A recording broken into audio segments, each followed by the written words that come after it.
partir du moment où on n'est plus intégré dans un ordre hétéronome organisé par la religion, fatalement, on est voué à devenir des individus. Mais est-ce qu'on est vraiment fait pour être des individus? Peut-être pas. C'est pourquoi nous subissons. Et d'ailleurs, dans nos sociétés, à mes yeux, c'est peut-être notre plus grand problème social. C'est qu'il y a beaucoup de gens qui n'ont aucune envie de devenir des individus ou qui n'en ont pas les moyens. Parce que c'est très exigeant, évidemment. C'est devenu une injonction aujourd'hui. Sois un individu. Mais moi, j'ai rien demandé. C'est pas...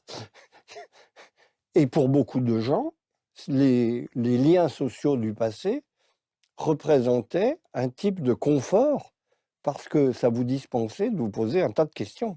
Vous aviez un destin social, alors tout le monde essayait de négocier naturellement à son avantage les règles collectives, même si le mariage était arrangé par les familles, vous préfériez que votre conjoint corresponde un peu à vos inclinations, évidemment. Il y a toujours eu une liberté humaine d'interprétation des règles. Mais les règles étaient là, et vous n'aviez pas à vous poser de questions. Maintenant, pour nous, tout devient question.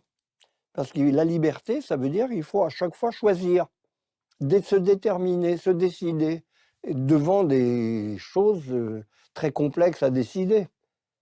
Après tout, c'est très commode d'être déterminé, d'une certaine manière, et d'avoir juste à négocier la petite marge de manœuvre qui vous permet de vous arranger du statut qui vous est assigné. Est-ce que vous pensez qu'on est plus malheureux qu'avant? Je pense qu'on est plus tenté de l'être, en tout cas, plus porté à l'être, parce que précisément, nous vivons dans l'incertitude. Nous ne sommes pas tranquilles, nous ne sommes jamais tranquilles, à aucun moment de la journée, si je puis dire. Parce que tout devient une question, y compris la manière de s'adresser. Dans une société, ça a été beaucoup décrit par les anthropologues, il y a de magnifiques descriptions d'ailleurs. Le seul fait de s'adresser à quelqu'un, vous rencontrez, quand vous êtes dans un monde rituel, formel, il y a des règles, il y a un protocole, il y a une manière de s'adresser, c'est écrit déjà dans la langue. Vous comprenez que vous parlez à un supérieur, vous parlez à un inférieur, vous n'allez pas vous comporter de la même façon pour le saluer, simplement. Mais dans notre monde, il n'y a plus de manière préétablie. Oui, il y a des façons de faire. Mais après tout, tout devient un problème. Hein, pourquoi mon chef m'a même pas dit bonjour aujourd'hui? Voilà une question qui pour vous. Est-ce qu'il a quelque chose contre moi? Quand vous êtes dans un cadre rituel, ce genre de choses n'existe pas. C'est en effet très, très difficile de vivre dans des sociétés libres. Oui, parce que c'est très insécurisant Oui, de se croire un individu, de croire qu'on n'a pas de détermination, de se croire absolument libre.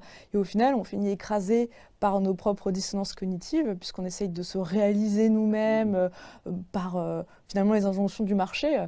Et ça ne peut pas fonctionner, puisqu'on a non. besoin de ce lien avec une famille, des amis, un passé, une identité collective. C'est l'insécurité. La condition de l'homme démocratique, c'est l'insécurité. Et c'est le problème. Hein. C'est que ça demande un effort intellectuel et moral permanent très important. Pour que la démocratie fonctionne, il faudrait réaliser une sorte de synthèse entre l'individualisme et le collectif. C'est ce que vous essayez d'explorer dans votre dernier livre.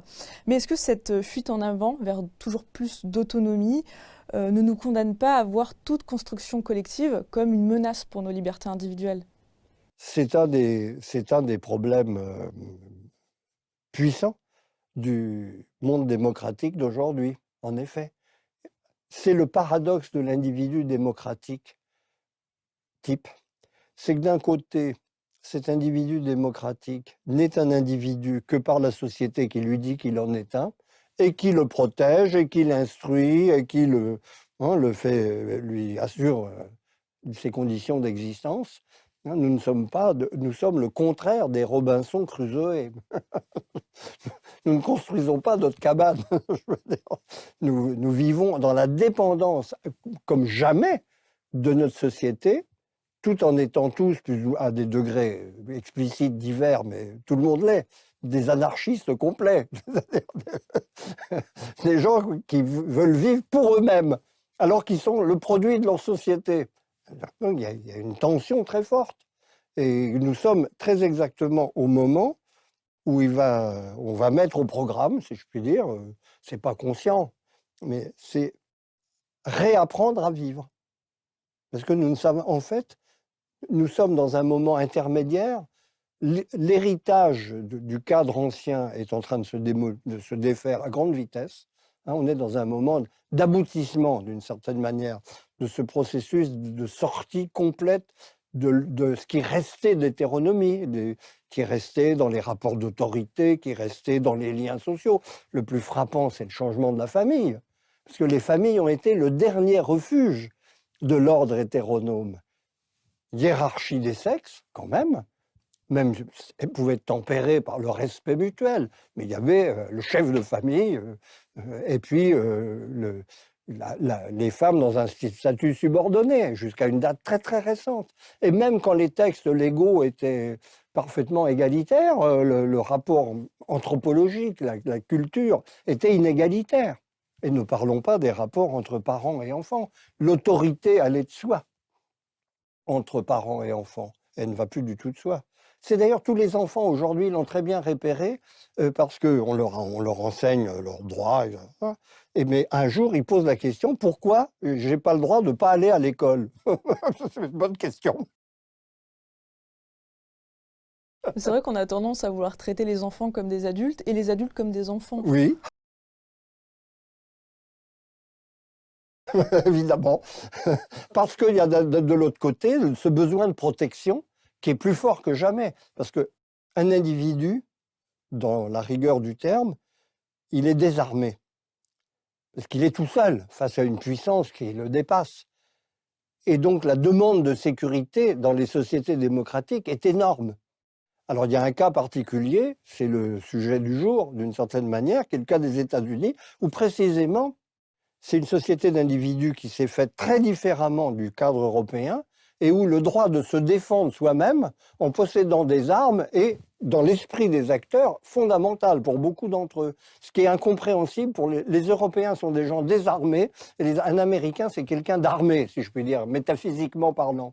C'est deux individualismes très différents. Hein, et ça devient un conflit culturel énorme. C'est quoi pour vous la liberté? La liberté, c'est la possibilité pour chacun de prendre en charge, à sa façon, les questions le mystère de la condition humaine, profondément, et d'en tirer les conclusions qu'il peut dans sa liberté. C'est une demande d'assumer en personne ce qui était remis à la société, c'est-à-dire qui vous assignait un destin et une manière de penser. Quand on est libre, il faut prendre tout ça sur soi. Et chacun de nous le fait à sa façon, à des degrés divers. Il y a des gens qui le font très intensément, il y a des gens qui se laissent porter par le conformisme ambiant, évidemment. Mais néanmoins, c'est ça qui est devenu l'âme de la liberté. C'est pas faire ce qu'on veut, c'est assumer la condition humaine et collective en non personnel.